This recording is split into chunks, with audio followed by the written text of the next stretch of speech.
Sidang lanjutan kasus dugaan korupsi fee proyek pokok pikiran DPRD Kabupaten Ogan Komering Ulu yang menjerat 4 terdakwa. Juru agenda pledoi Jaksa KPK tegas tetap dengan tuntutannya.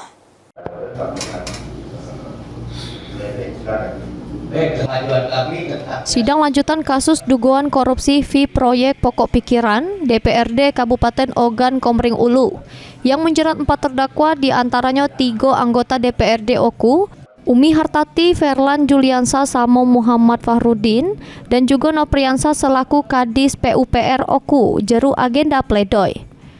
Di hadapan majelis hakim yang diketuai Fauzi Israh, kuasa hukum para terdakwa secara bergantian maco ke nota pembelaannya.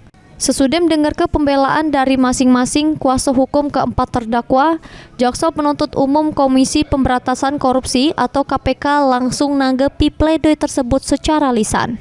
JPU KPK Muhammad Takdir Suhan ngungkapkan dari poin-poin pledoi terdakwa yang menyangkal dak nerimo duit, namun jeru fakta persidangan ada aliran duit yang diduga ngerupa ke suap proyek pokir melalui terdakwa Nopriansa yang pas kejadian ngejabat jadi Kadis PUPR Oku.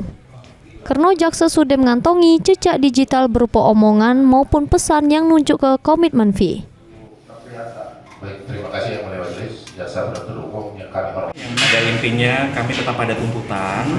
Jadi memang kami juga sudah mengantisipasi poin-poin pledoi ini, bahwa memang sejak awal kami lihat dinamika sidang, tim PH para terdakwa selalu menyangkal bahwa tidak ada menerima duit dan sebagainya. Cuman kami anggap tetap penerimaan itu lewat Pak Nopriansyah, apalagi dengan semua alat bukti, jejak digital, di mana itu komitmen, kemudian kesepakatan itu uangnya memang belum sampai, tapi niatnya itu memang sudah ada sejak lama, dan itu memang sudah jelas dalam jejak digital yang kami sampaikan. Sidang selanjutnya juru agenda putusan majelis hakim yang bakal digelar Selasa mendatang 9 Desember 2025.